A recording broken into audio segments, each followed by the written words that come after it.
Hello, हाय, नमस्कार friends. तर हा व्लॉग आहे संडेचा. ॲक्च्युली काल वटपौर्णिमा होती मंडेला आणि मी थोडीशी बिझी होते. मग त्यामुळे मला अपलोड करायला जमलं नाही. एक दिवस लेटच चालले आहेत माझे सगळे व्लॉग्स तसे पण. सो आम्ही निघालो होतो माझ्या फ्रेंडकडे, जी आमच्या सोसायटीमध्ये राहायची अगोदर, बट ती आता शिफ्ट झाली आहे बाणेरला.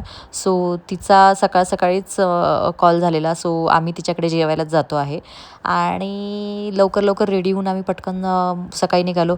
छत्रीसोबत ठेवली कारण पावसाचं वातावरण झालेलं होतं. वातावरण खूप सुंदर झालेलं होतं. असं वाटलं होतं कधीही पाऊस येईल, बट सेफर साईड आम्ही छत्रीसोबत ठेवली.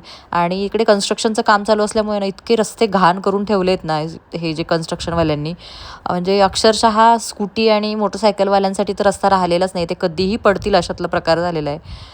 मग बऱ्याच वेळ जवळपास 1 तासाचा ट्रॅव्हल करून आम्ही पोहोचलो तिच्याकडे.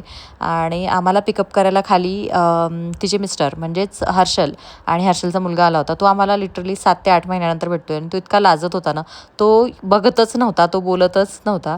आणि मग मी त्यांना दोघांना थोडंसं टाईम दिला. त्यांना म्हटलं चला तुम्ही काहीतरी शॉपिंग करा. मग त्यांना शॉपमध्ये घेऊन गेले आणि नंतर आम्ही गेलो तिच्याकडे.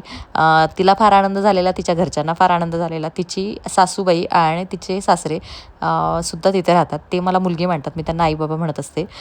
सो त्यांनी मस्त छान असं चिकन बिर्याणीचा प्लॅन केलेला होता. आणि त्या आईनं इतकं सुंदर बिर्याणी बनवतात ना, त्यांनी छान असं दम बिर्याणी बनवली. त्यांनी लेअरिंग केली छान बिर्याणीमध्ये, छान अशी रश्श्याची भाजी केली होती चिकनची.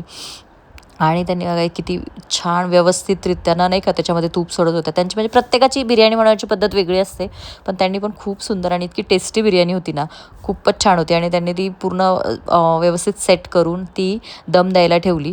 आता त्यांना मी विचारत होते तुम्ही कसं कसं केलं आहे, काय केलं आहे, तर त्यांनी छान असं रेसिपी सांगितली. मग इथे ओजस्वीचा डान्स करून दाखवला. मग सगळे फार खुश होते. मग आम्ही जेवण वगैरे झाल्यानंतर राजवीर थोडासा पडला, मग तो रडायला लागला. मग त्याच्या पप्पाने त्याला सांगितलं चला आपण आईस्क्रीम खायला जाऊ. म्हणून आम्ही सगळे आईस्क्रीम खायला निघालो. इथे जवळच सुजाता मस्तानी होती वॉकिंग डिस्टन्सवरती. मग आम्ही गेलो. मी पुण्यामध्ये येऊन ऑलमोस्ट 4 ते 5 वर्ष झालेले आहेत आणि मी अजूनही सुजाता मस्तानी ट्राय केलेली नव्हती. म्हटलं चला छान योग आलं आहे. मग आम्ही सुजाता मस्तानी ट्राय केली. मी तर फर्स्ट टाईमच केली होती. सगळ्यांनी ऑलरेडी ट्राय केलेली होती. मग छान अशी सुजाता मस्तानी घेतली, बाकीच्यांनी आईस्क्रीम घेतली.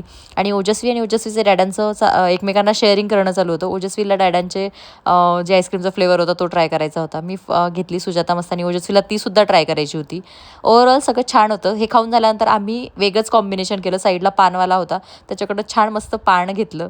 घरी गेलो. घरी सगळ्यांची भेट घेतली आईबाबांची आणि मग आम्ही रिटर्न निघालो. आणि आम्हाला येताना फार लेट झाला. मग रिटर्न निघाल्यानंतर खाली सगळ्यांना बाय बाय केलं आम्ही छान मस्तपैकी.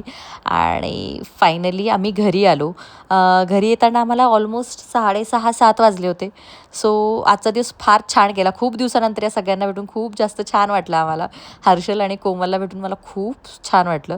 आणि घरी आल्यानंतर मी वटपौर्णिमा असल्याने मी लगेच मेहंदी काढायला माझ्या फ्रेंडकडे गेले आणि असा माझा छान असा दिवस गेला. So thank you. शेअर आणि सबस्क्राईब करायला विसरू नका. Bye bye.